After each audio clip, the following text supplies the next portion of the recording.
You know that old saying, be kind, rewind. Well, the past 6.5 episodes, folks, you have been kind, and you have listened to Retro Wrestling Rewind. You thought the first 6.5 episodes were great?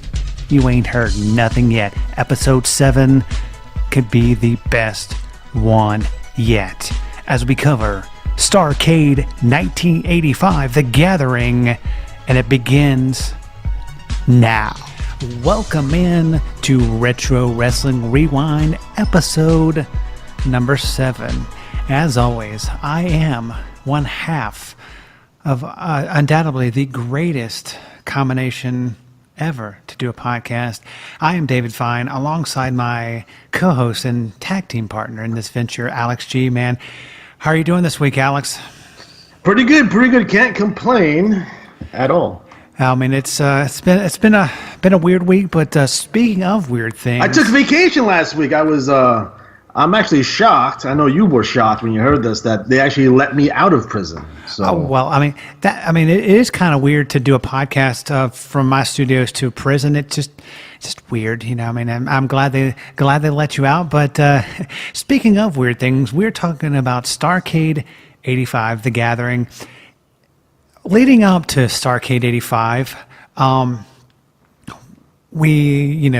they set up all the matches. The first thing I want to talk about, and then we'll kind of go into the lead up. What were your thoughts? And I know you have some great thoughts on this, but the Hands of Stone, Ron Garvin, dressing up as a woman. Again, he's always dressing up like women. All the time. You'll see it here. You'll see it in a couple of years when it's him and Flair in the hotel room. He's always dressing like women. I heard on an interview that he actually enjoys it, so it is what it is. Kind of odd here because you have your Midnight Express who've been in for a little while, right? Again, they're keeping the Midnights and the Rock and Roll apart. But for their first Starrcade, for their first big match in this territory, they're taking on good old Ron Garvin here, and they're taking on Jimmy Valiant, which is like, no, why?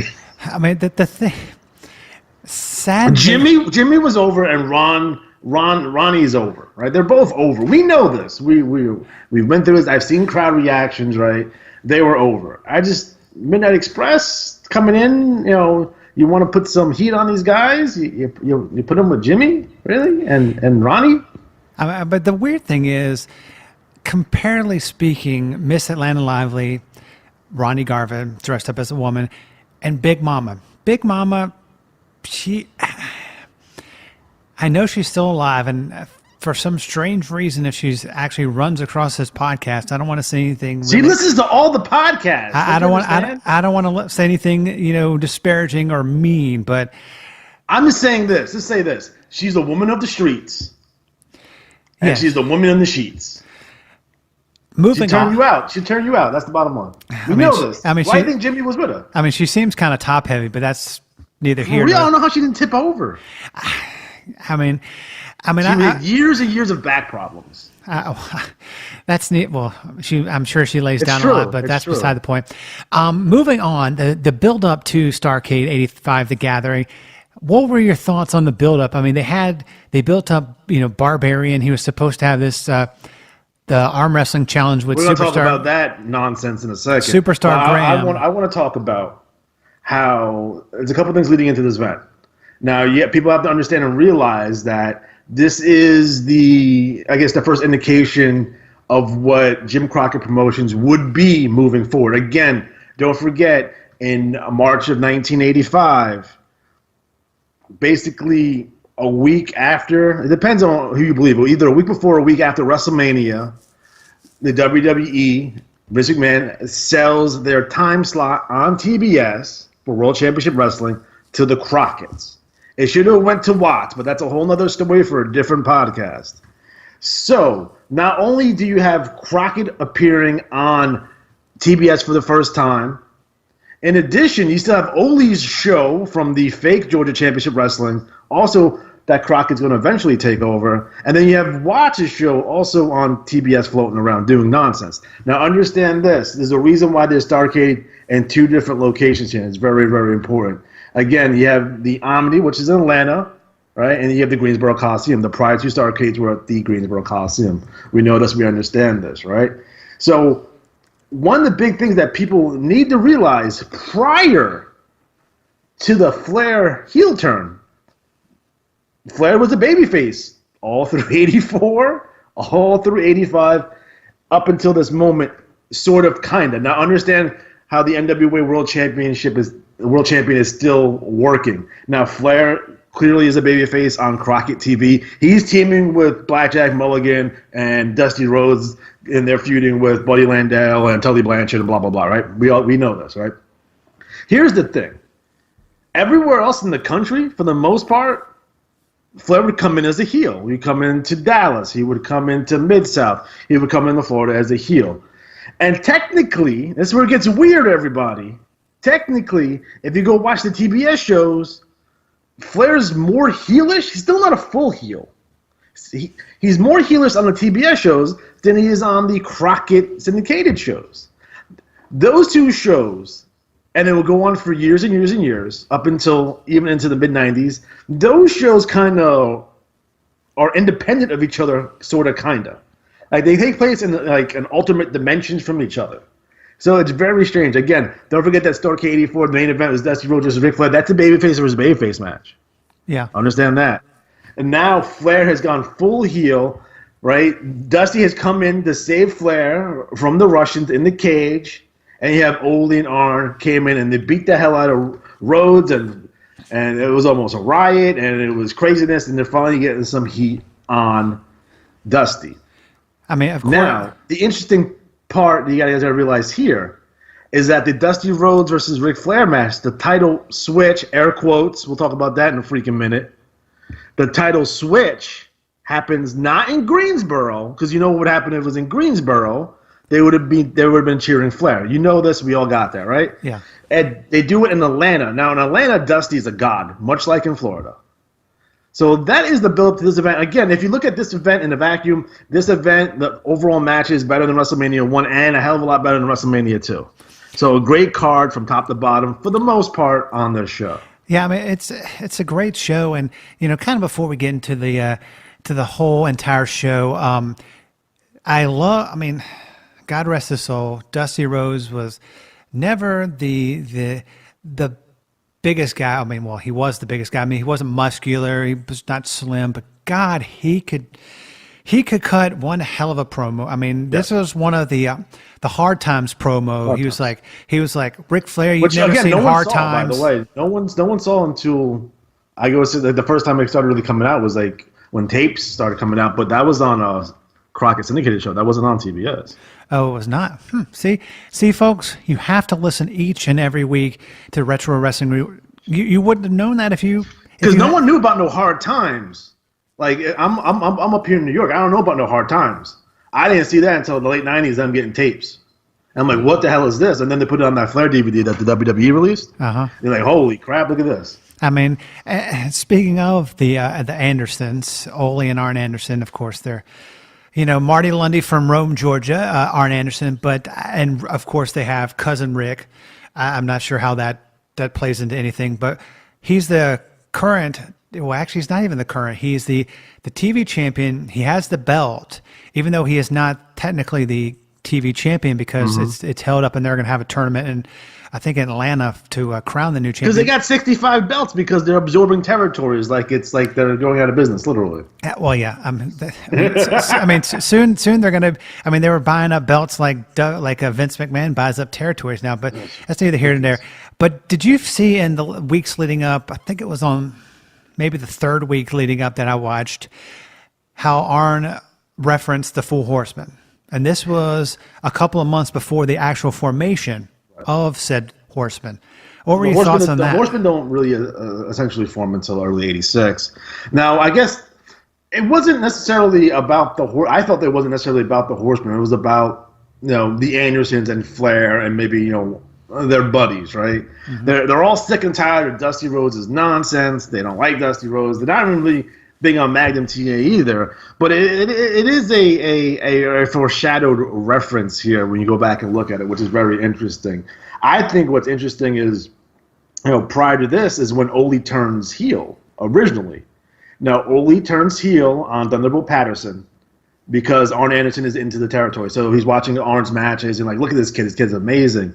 And Ole is currently teaming up with Thunderbolt, and he cuts probably one of the most brilliant promos I've ever seen in my entire life. He cuts it. It's him and Thunderbolt, and they will do this promo again when they kick Sting out of the Horsemen. So it's basically a promo that he's seeing Arn in the ring. He's like, I see what it is. I see what it can be. And then he cuts his promo on Patterson, and he's like, we're friends. We're tag team partners. So I'm going to let this slide one time, but I'm going to team with him. If you got a problem with it, I'm going to kick your ass. And he says the most menacing thing I ever heard in my entire life is where like he slightly nudges over to Thunderbolt, and Thunderbolt kind of flinches. He's like, hey, don't worry, I'm not going to touch you. Not yet. And it's literally the most menacing thing I've ever heard in my entire life. He does that exact promo when he kicks Sting out of the Horseman. Yeah, I mean, Ole, I mean, on the scale of 1 to really good, what were your thoughts on his promos back in the day? I mean, he could cut a mean heel promo. I mean, he's as a heel, he's a 10, but where he's super underrated is a babyface, because he's like a 7 or 8 on the babyface scale. Like if you go watch those Georgia tapes from the early '80s, in between his heel runs, his babyface runs are like amazing.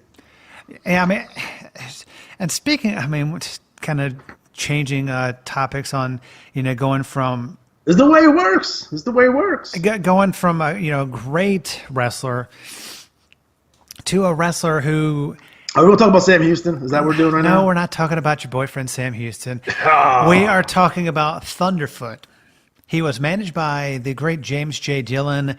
Can I ask a question? I have a question. Yes. Now there's Thunderfoot 1 and Thunderfoot 2, right? Correct. Collectively, are they known as the Thunderfeet? Yes, they are. And no, actually, you're lying. Yeah, and actually the original Thunderfoot is actually a wrestler named Joel Deaton, who was actually wrestling out of Georgia in one of the promotions that I ring announced for, but that's for another time. But what were your thoughts on the Thunderfoot? I mean, they kind of made him over, but then later on down the road, Thunderfoot 1 and 2 killed the Georgia promotion for Ole, by the way.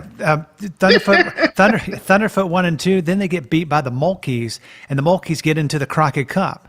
So it's just Mulkey Mania running wild, bro. Mulkey Mania. I think they're actually still wrestling, but I believe. But before we go on to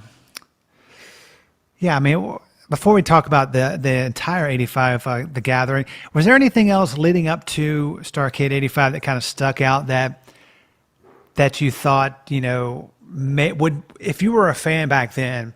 Well, you gotta go back. Let's go back, and you have to go back and watch the entire Magnum Tully angle. Yeah. Oh, yeah. I mean, that's what I was actually. I don't know why. Because this match in particular is what makes Magnum a star. But did you? I loved it whenever. I mean, I love Magnum. He great wrestler, great promo, but Tully and Baby Doll. I'm not a fan of Baby Doll, the Perfect 10, as Tony Schiavone happens to say every time he says Tully Blanchard with his Perfect 10 Baby Doll. I know that's her moniker and her gimmick, but the whole, remember they had it where she came out and was talking to Magnum, gave him his business the business card, and then he gave him the old Magnum kiss.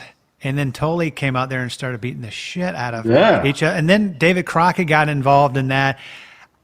It's kind of funny as we looking retrospectively, in 2018, that they had this major feud, and then Magnum is the one who raised Tully Blanchard's daughter, Tessa Blanchard. It's just rather weird, but the things that he said about Magnum, I mean, he could cut a great promo on. I mean, that's heat. It's his heat. He did. And it only works because Magnum was getting so much over at that point. Yeah, I mean, because Tully, you could tell. No one likes Tully. He's like the most punchable face in wrestling.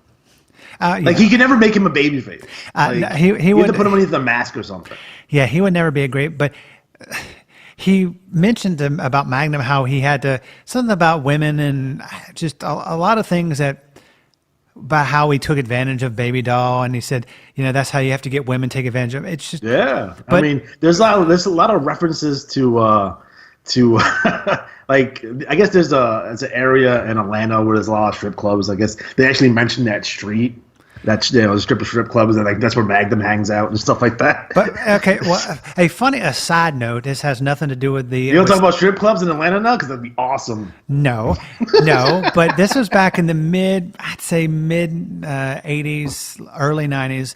My dad on a business trip.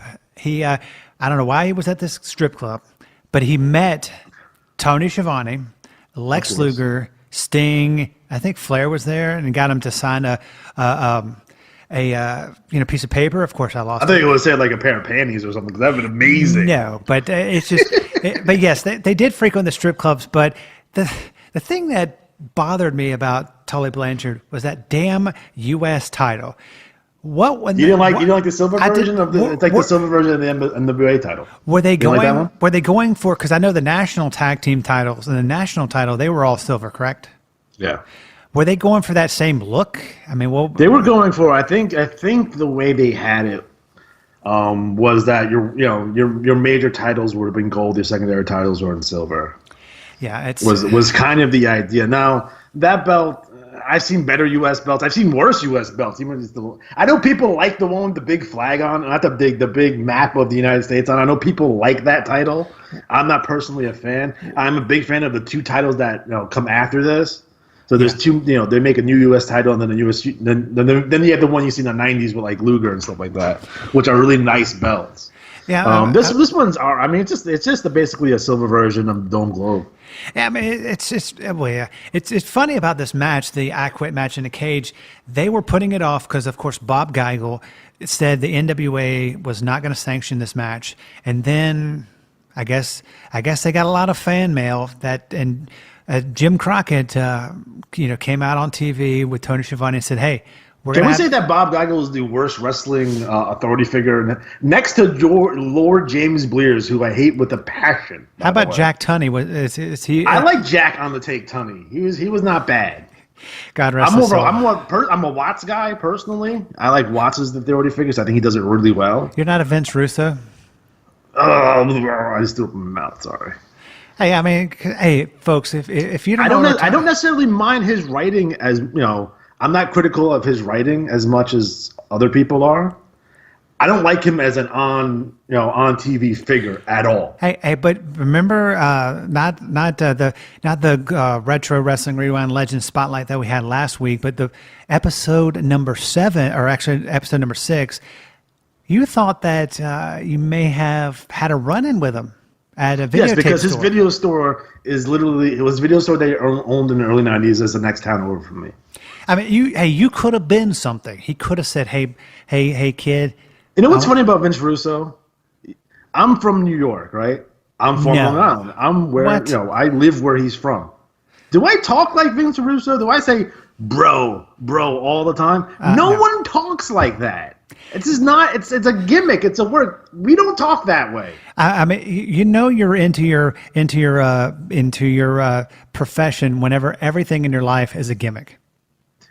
I'm just saying. But speaking of great gimmicks, let's start talking about Starrcade '85, The Gathering. It's, as they say, it's the great.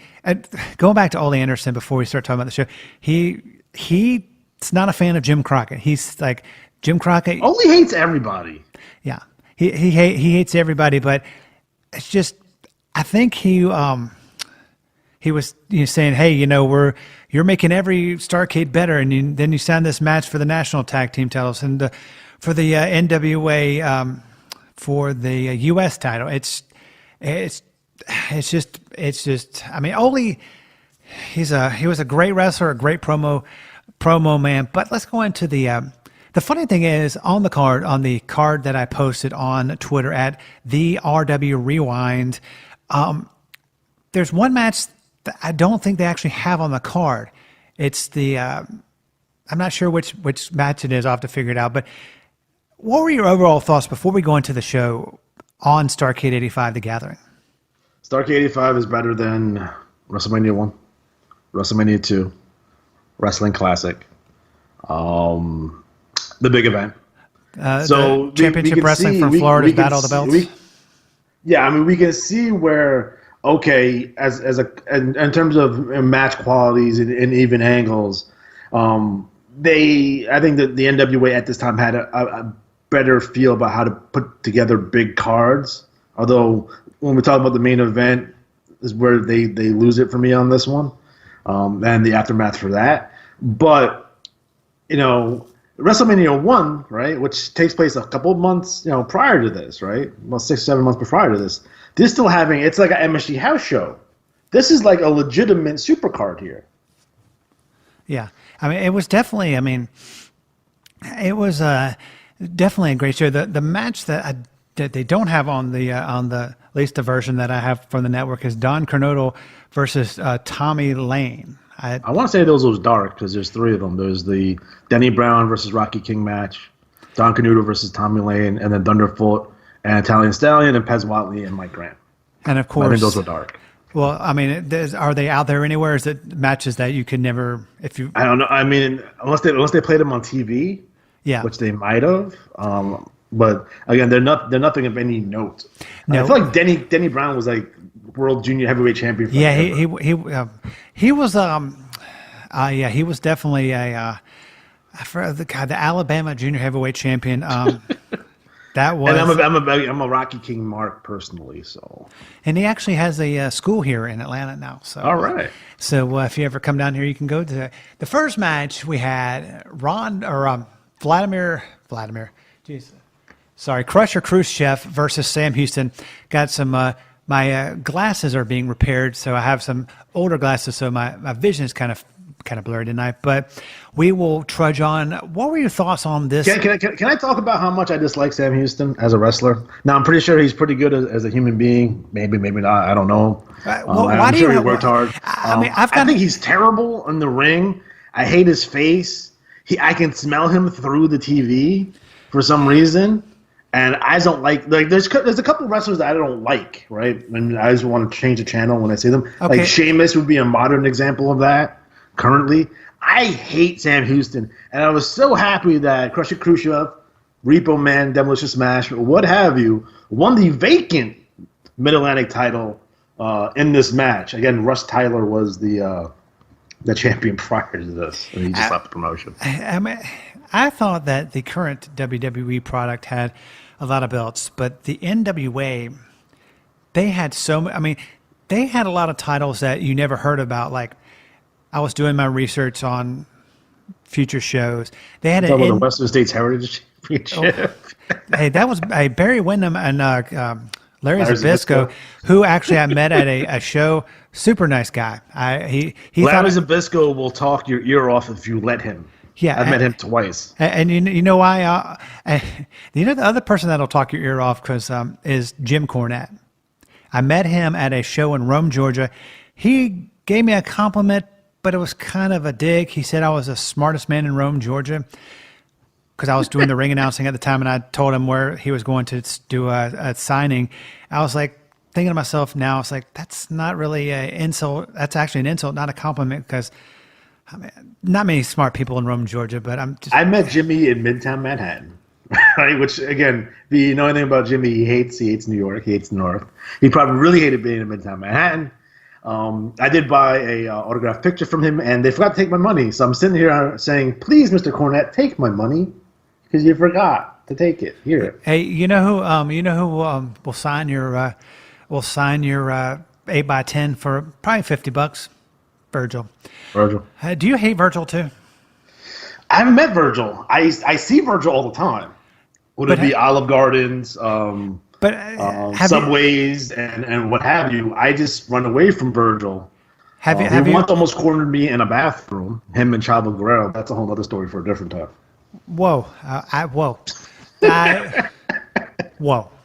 What were your thoughts on the next match? We had Ron Bass taking on Black Bart. I was sad to see this because I really liked their team. I thought Ron Bass was a hell of a tag team. In terms of the match, it's a good old fashioned bull rope match. I mean, Ron Bass gets the win here. He gets his 5 minutes with J.J. Dillon in the ring, beats the hell out of him. Standard fare at the time. Again, you had this team who they broke up. and they're engaged in a feud again. There's another feud match, so this had some build behind it, and I'm a big fan of Outlaw Ron Bass personally. So you don't hate him like you do Sam Houston? No, I hate fucking Sam Houston. So you would have probably been really mad if I had announced on our picks offline that I wanted to cover Sam Houston. I mean, I'll do a career retrospect on Sam Houston where I just bury him for 45 minutes straight. Oh, yeah. But the next match wasn't really a match. It was James J. Dillon in a bull rope match against Black Bart. No, Ron Bass. I mean, Ron Bass. Sorry, I cannot see tonight. Sorry. I think a lot of people forget that JJ was originally a wrestler.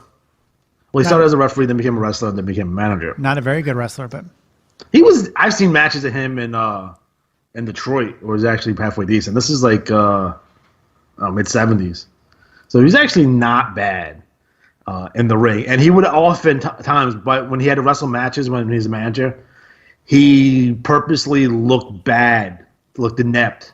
As a wrestler on purpose. So he was like, because I'm a manager trying to be a wrestler, I'm not going to have these guys sell for me or anything. It'd be ridiculous. He's not wrong. He's not wrong. No, but if you've ever heard, if you've ever, listened to What Happened When with Tony Schiavone and Conrad Thompson, Conrad, it may be a work or it could be a shoot, I'm not sure. He says every time James J. Dillon talks, he puts people to sleep. Because he's almost as long-winded as me, so he will tell one story and it'll take him an hour and a half. That's legitimate, but the story is actually pretty riveting. I'm sure it is. The next match also involved James J. Dillon. He was with Nature Boy, not Ric Flair, but Nature Boy. I just want to make it clear to everyone that we're going out of order here. What we're doing here is we're doing all the Greensboro shows first, and then we're going to do all the Atlanta shows. Yes. See, so if they're following along, like, what the hell's going on? So they went back and forth. So they did one match from Greensboro and the next match from the Omni. But the next match was Buddy Landel, who pinned Terry Taylor to win the NWA National Championship in 17 minutes. And I always wonder about this with Buddy Landel. If Buddy wasn't the Nature Boy, I think his career would have been different. Because anytime you have Buddy Landel and Ric Flair and the same company, I think the only way for Buddy to get over is Rick has to be a babyface. If they're both heels or they're both babyfaces, that's not going to work. And I think because the character of Buddy Landel, the Nature Boy, right? Tully Blanchard is the same kind of character as Buddy Landel and Ric Flair. He just didn't call himself Nature Boy Tully Blanchard, right? Cocky, arrogant, with the money and the girls and that kind of stuff. I understand that. But I think it hurt Buddy overall in the landscape of professional wrestling because he called himself the Nature Boy. Now, he had his own personal problems. He often gets fired from promotions every once in a while. Fantastic work in the ring. Terry Taylor, who's had some good stints here, would be in Mid-South or even here at Crockett. I think the match overall was actually really good, very fast-paced. This is probably Buddy Landel at his peak here. Some people will say Mid-South. I will disagree and say here. And again, this is the national championship, so this is like United States championship levels. This is like almost second from the top.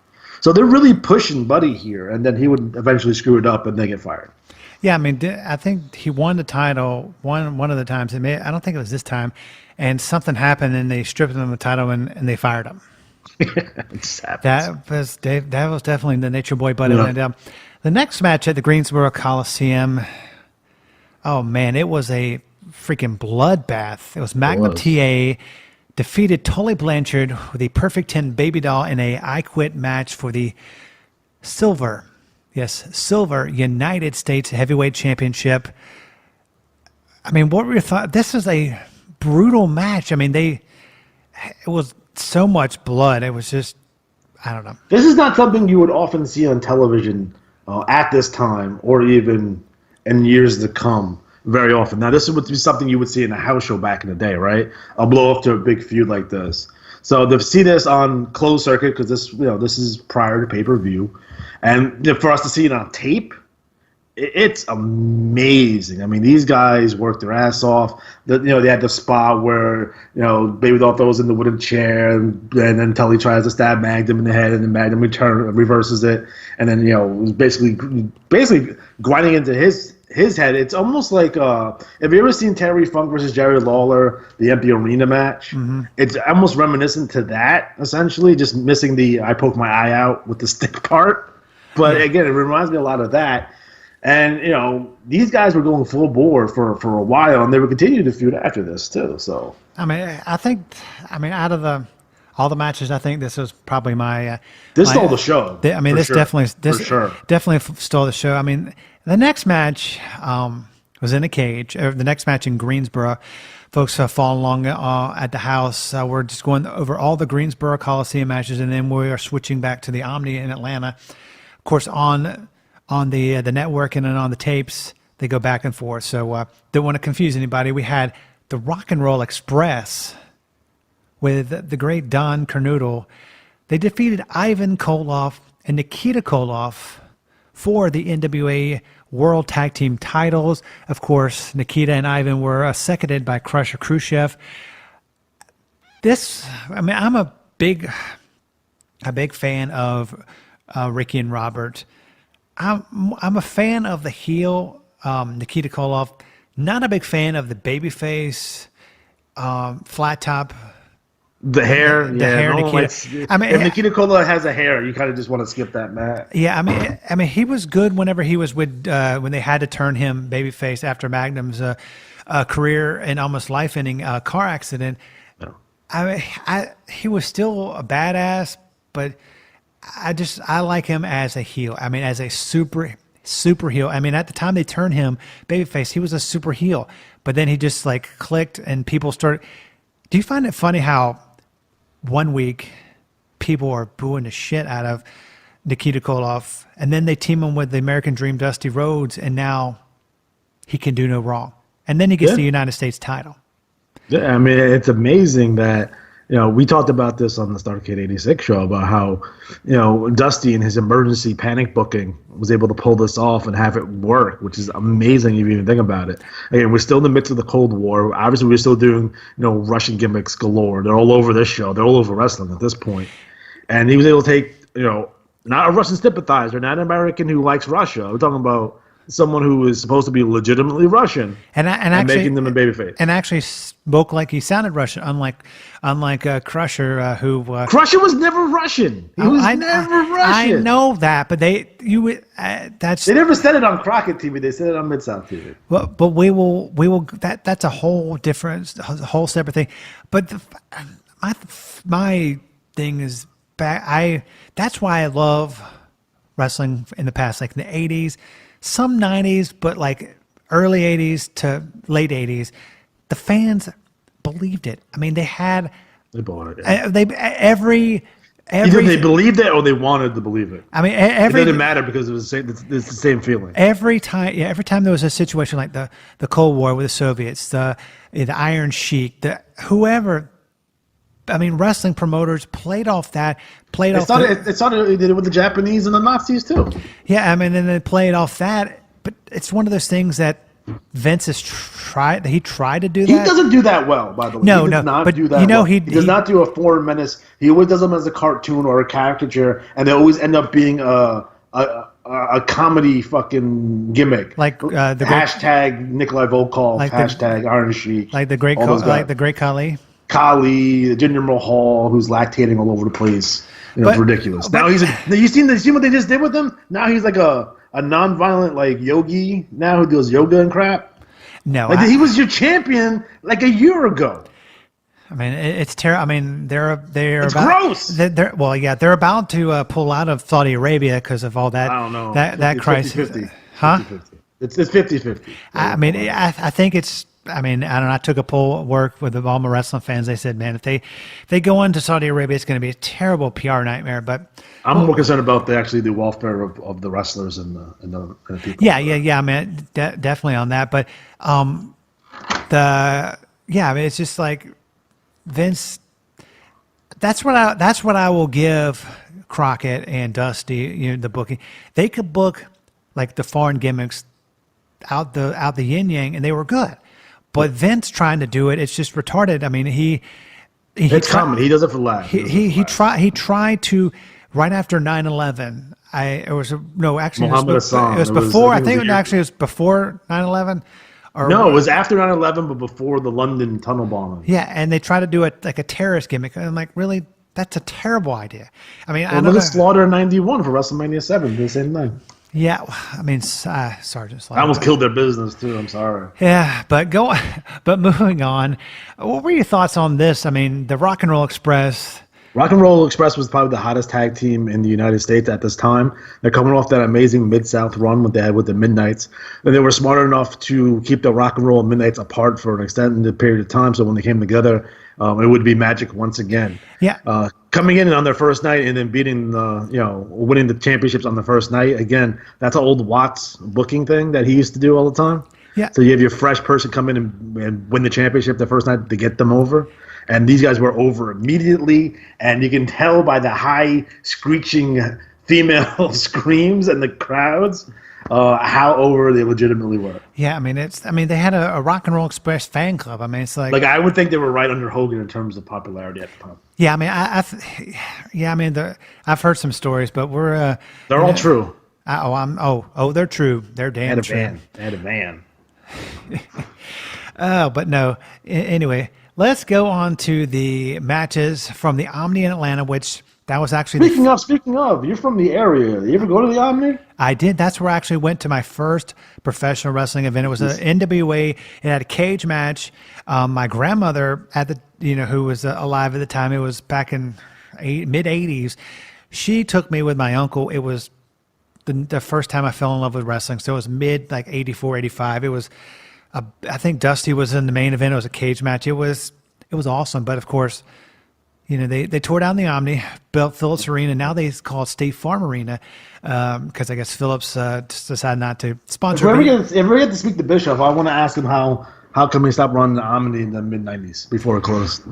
Hey, because they stopped. They would run everything else. Macon, they would run every place except the Omni in Georgia. I'm like, how come you guys are not running the Omni? I mean, the funny thing is about Macon, I went back to my research. Stone Mountain Center and all those ridiculous places. Yeah, there's a lot of places that I saw saw NWA and Smoky Mountain back in Atlanta. But speaking of like that, doing my research on some things that we're going to be talking about in the future, they had an NWA Macon Tag Team Championship. Where it only was defended in Macon. I'm like, really? It's like I live on Beacon. How big is Macon in terms of a city? I mean, it's good size. It's probably 100,000, 200,000 maybe. But okay. I mean, but then whenever they had them, they were probably a lot smaller. But it's just like having the. I live on Beacon Hill Boulevard. Maybe they have the Beacon Hill Boulevard title. I was just like, how many championships? I mean, they don't have any NWA titles now, but they're going to have a new national champion. I think they recommissioned the women's title. Now it's active, so Jazz has that right now. And then they're going to be getting a national championship, bringing that back. They're having a tournament on the 21st of this month in Nashville, and of course, it's going to be main evented by the rematch between Nick Aldis and the only son of a plumber, son of a plumber. Cody, don't call me Rhodes. You ever notice that sometimes his hair is blonde and sometimes his hair is brown? Yes. And I wonder if he does that based on his, I guess, alignment. No, actually, so he seems to be more of a baby face when he's blonde. I don't know. It's weird. I heard the blonde thing was because he's on that show, The Arrow, or he has a cameo on there, and I think it was because of that. But I kind of like. I do like the blonde. It kind of makes him look menacing. I don't know. That's just me. I think if he's a heel, keep it blonde. If you're in a situation where you have to be babyface, go back to natural. And speaking of menacing, the next match from the Omni in Atlanta, the great Manny Fernandez, the Raging Bull, with the finisher, the Flying Burrito, which does not seem like a legitimate name, but if it's legitimate. Yeah, if Tony, cool. I don't know. That just seems not PC, but I mean, we also. I mean, if you look at it, look at your forearm, and then look at a burrito. Yes. Forearm burrito. Huh. Now I don't know what kind of burritos you eat. Like mine, the burritos I eat up here are literally the size of someone's forearm, so it makes sense. Well, he speaking as a person of color myself, I am not offended by that. Oh, you're not. Well, I'm glad. Speaking of somebody that I used to have nightmares about that I want to have on the program, but because he lives in Atlanta and I know some people that know him. Did you ever go to Abdullah's house of Chinese food and ribs? I wanted to, but I heard you could get Hep C there, so I decided I wouldn't go there. I don't know. It's 50-50. It might be worth it. No. Yeah, that sounds like that sounds like a terrible way to get that. But he was managed by Paul Jones in a Mexican death match, and the winner had to get the sombrero from that Manny Fernandez had. What were your thoughts on this match? This was just a clusterfuck.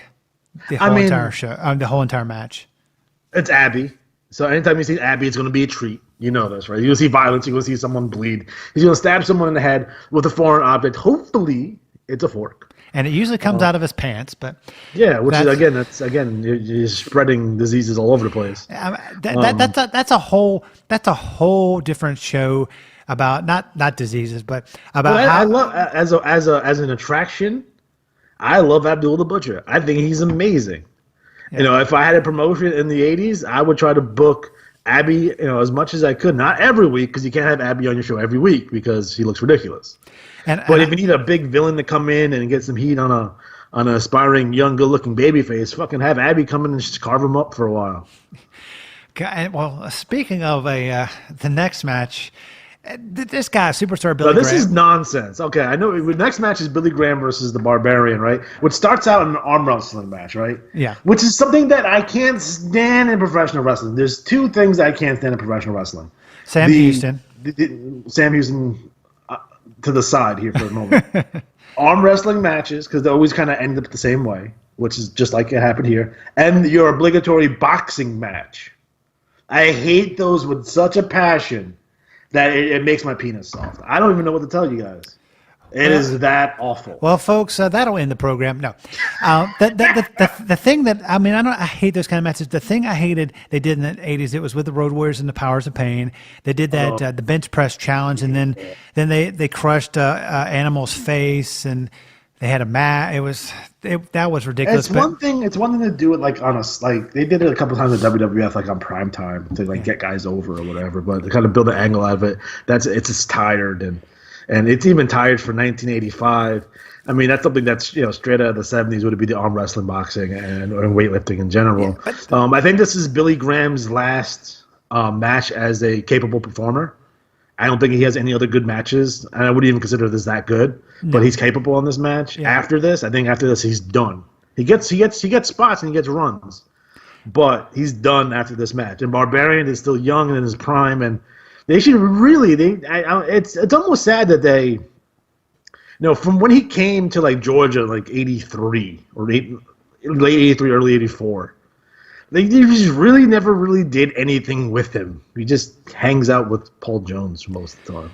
Yeah, number one, Paul Jones. But he, in some of those promos that he had leading up to Starrcade '85, The Gathering, he was red in the face. He really got into his gimmick. Yeah. Of course, then they had him wrestle the Barbarian. I don't know why they had an arm wrestling match and then the next for no reason. It's is Barbarian known as a arm wrestler? Billy Graham, you probably get away with it a little bit. It's not like he's, let's say, Billy Jack Haynes or Hercules Hernandez or Scott Norton or even Rick Rude, who was actually an arm wrestling champion or what have you. This is the Barbarian. He's supposed to be a barbarian. That you're gonna have him arm wrestle? Seriously? It's so stupid. The other thing that's kind of dumb is the Barbarian shows up, in the weeks before with a cast on his hand. Paul Jones kind of explains that Billy Graham turned on Paul Jones and then he hit the Barbarian with a chair. But of course, you never see this. No. So it's just like one of those things. It's like, did the Barbarian actually have an injury, and they were writing off as that, or is this just another Dusty saying, "Hey, we have Billy Graham. We need to do an arm wrestling match." I guess. God. But yeah, it's awful. Yeah, I'm trying to find a way to kind of excuse it, and I can't. No, I can't justify this. Just have the 5-minute match and have Billy go over. Yeah, well, I mean, the next match was a little better. The Minnesota Wrecking Crew, Ole and Arn Anderson, they were the champions. They were the national tag team champions. They defeated the current reigning and defending at the time United States tag team champions, Wahoo McDaniels, as they call him for some reason, and Billy Jack Haynes. What were your thoughts on this match? When I'm watching the show, I'm like, when the hell did Wahoo turn babyface? I don't even remember that. Yeah, I mean, he was a great heel. I mean, he was a heel all through '84, feuding with Flair. Yeah. So I'm like, when did he become? I'm not sure. Billy Jack is Billy Jack. Billy Jack's going to last 6 months in your promotion. He's going to look great. He's going to get over to a degree, and then he's going to go crazy and leave. That's what happened here. That's what happened in WWF. That's what happens when he comes back. That's what happens in Portland. That's what happens in Puerto Rico. That's what happens in Florida. That's what happens in WCW when he's who's he? Black Blood. It's ridiculous. Yeah. Poor Billy Jack Haynes. Again, I wish him all the best when he's not, being a contract killer for politicians and what have you. Whoa. Whoa. That's his story, not mine. I can't even say alleged. He said it. God. But, that was a good match. I mean, it was not the best match on the show. But I'm just curious about why Ole and Arn are in this spot and not feuding with, I guess, a more like the Rock and Roll Express. Yeah, but they do the extra though, so I understand why they're not here. Like they should be like against like Terry Taylor and Sam Houston or something. You really wanted Sam Houston. The hell out of. Yeah, I mean it's kind of funny how they were in a cage match against the Rock and Rolls next year in '86. Well, we had covered that earlier in an earlier program, but the next match is an intergender there's a man and a woman wrestling together. Supposedly. Yes, supposedly. Jimmy Valiant and Miss Atlanta Lively with top heavy Big Mama. They defeated the Midnight Express of Bob Eaton and Dennis Condrey with a lovable and the guy who could talk your ear off, Jim Cornette. What are your thoughts on this? I mean, do you see what the Midnights are wearing in this match? Yes.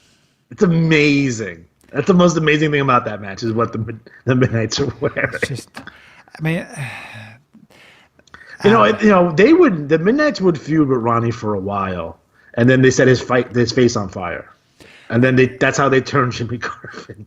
Yeah, I don't understand. This whole Miss Atlanta Live. It's like you're also wrestling as Ron Garvin. The man with the hands of stone, or as David Crockett. When they had intergender matches with, I don't know if this year or the following year, where Mystery Blue would come in and like beat up Cornette, and then Cornette would get beat up by Baby Doll at some point too. So they were always kind of doing these situations where I'm assuming here, if I remember the TVs correctly, that I guess they knew that Ron Garvin was Miss Atlanta Lively, and they want to get revenge on Ronnie here, so they're going to have this match. And the Midnights know it's a farce anyway, so that's why they're dressed ridiculous in the match too. But again, for not, it's not their debut, but this is like their first really big match for the NWA here. And it's kind of sad to see the Midnights in this spot. I mean, they're going to be your top heel tag teams in relatively short order. And like why can't this be Jimmy Valiant and Ronnie Garvin at this point? Yeah, I mean, you don't need all the extra gimmicks on it. It was kind of one of those filler matches, but the main event of the part in Atlanta for the NWA title, the Nature Boy Ric Flair taking on Dusty Rhodes.